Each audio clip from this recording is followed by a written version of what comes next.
Hello, I'm Alexi. I'm the founder and CEO of Sextant Travel. Sextant Travel is a photo-based social travel app that makes it very easy to discover new places, save them, and most importantly, find those places again when you're ready to take that dream vacation. And it's all based on people you trust, friends, family, and experts that you follow. So the problem, and I've experienced this a ton of times, is there's plenty of great places out there to discover new sites or places to travel to, a lot of apps, etc. But there's no good way to save those and find those again when you actually need them. For example, I get emails from Condé Nast Traveler regularly, and oftentimes they have someplace I'd love to go visit sometime, but unless I email to myself again with a fancy descriptive subject line, I'm pretty much not going to find it again later on or even remember it. Same goes like when your friends go traveling, they'll post their photos on Facebook or Instagram, and there's a lot of good places there, but again, there's no way to save that and find those places later on, unless you remember where your friends went. But most of the time too, those photos are not tagged, there's no geotags, you don't really know exactly where they are. And then another issue is that because all these pieces are so disjointed, travel planning takes a really long time. Recently, I went to Japan, and it took me over 3 weeks to plan this trip to Japan. So Sextant Travel solves these places. One thing I forgot to mention is that when you're doing research for traveling and you're looking at TripAdvisor and looking at some of the recommendations there, well, you can't really trust those recommendations. You don't know anything about those people. The recommendations that mean the most to you are your friends and family. This happens all the time. You'll see someone post on Facebook like, hey, I'm going to so-and-so country for a week. Anyone have any recommendations? Because those are the recommendations that mean something to them. So Sextant Travel solves these problems. First of all, Sextant Travel is photo-based. It allows you to see all the destinations that you want to go to. Photos are worth 1,000 words. This is what I love, discovering things via photos. Secondly, every photo has a geotag. You know exactly where that photo was taken. There's no questioning where is this exactly. You could pretty much go to the exact location that the very photo was taken. You could navigate there right now. Thirdly, it's a social app. So you know who posted the photo. When your friends go on their vacations and they post their photos, you know exactly where they went. There's no more wondering, oh, who went where did they go again? It's really easy, it's all right there. It's easy to save and find. Every time you heart a photo, that photo is automatically saved. So when you're ready to plan that trip, when you're ready to go on that dream vacation, and you're searching for that location you're trying to go, instantly all the photos and all the areas that you wanted to go, all the destinations are right there because they've already been saved, and you can find them very easily.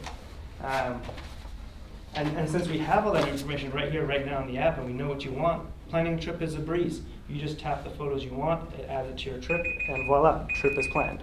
If I had had this before I went on my trip to Japan, I could have planned it in probably like an hour instead of the 3 weeks that it took. That's Sextant Travel in a nutshell. Thank you very much. Let me know if you have any questions.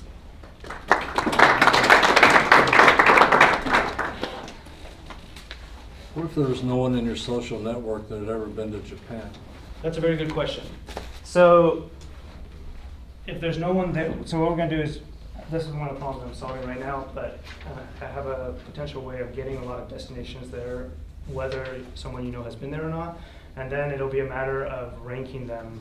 We will rank destinations, so we'll be able to make suggestions to you based on popularity. So if no one that you know specifically has been there, after that we'll make suggestions based on popularity of destinations. So you're kind of like Yelp for travel.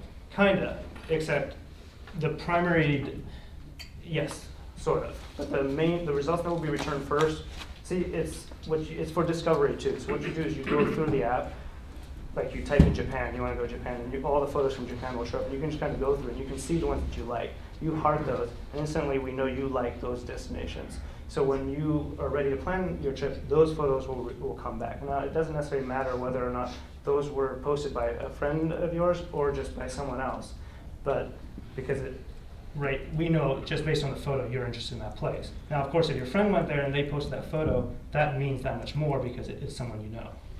But if you rank based on popularity, then you fall back into your initial statement. Well, that's if there's no one that you know personally that has been there. That would fall back afterwards. Which could happen, yes, absolutely. Yeah. So Yes. I'm having trouble understanding how this is a planning app. Tagging pictures I see of what I want to do, Right. then how do I move to actually shopping for that, and then Sure. booking, and you know, Yeah, sure. I've done one piece of this, Sure. and so I'm missing something. I'm sorry. Yeah. So essentially, like I said, there's this feed of photos. You like places. Now we Yes. know which places you like. Yes. Now again, let's go with the example of Japan. You want to go to Japan. You type in Japan. All the places you've liked show up. So now all you do is you tap on those places and they'll start forming a list. So this is start Okay. creating an itinerary for you. And with API Okay. integrations with like Google and stuff like that, we can basically So create a based full on- Based itinerary. on map, I mean, is it allowing for time? Is it actually So creating? we will- We've seen some things in travel planning that actually have some intelligence behind it that understand you can't go from point A to point B. You have Correct. to go from point A to point C. Correct. Do you have that type of We will backend? optimize for that stuff. You will Absolutely. optimize. Yeah. Any consideration to curation by an expert? Because here you have the planning aspect via pictures, you have the social network, but it'd be nice if an expert, like a travel agent or someone could say, well, actually, you don't want to stay there, you want to stay here, or, you know, Right. this is good only this time of the season, or things Right. like that. So right now we're primarily kind of like destination based. We're not really looking at hotels right now. We're staying away from the hotels Yeah, yeah. and from the restaurants right Really now. high on the funnel, Yeah.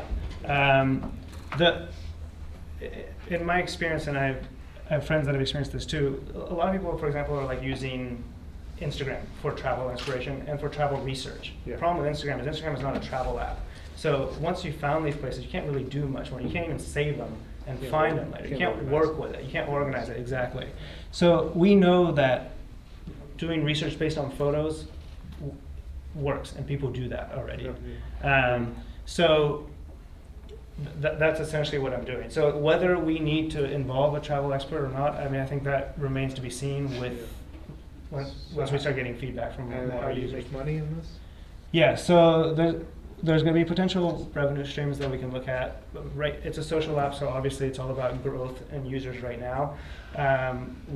One option is kind of like Instagram's model of doing an ad-based model. Another option is kind of like an affiliate where we would book trips for them and we would take a commission or something off of it, and that would happen in the background. None of that has been designed yet. Obviously, it's all about having a nice, beautiful experience. That's really important. So that would come later. Are you in beta? Yeah, we're in beta. We have a few users. I'm working. There's a couple technical things that we need to fix, so we should have a new version of the app ready to launch probably in the next week or so.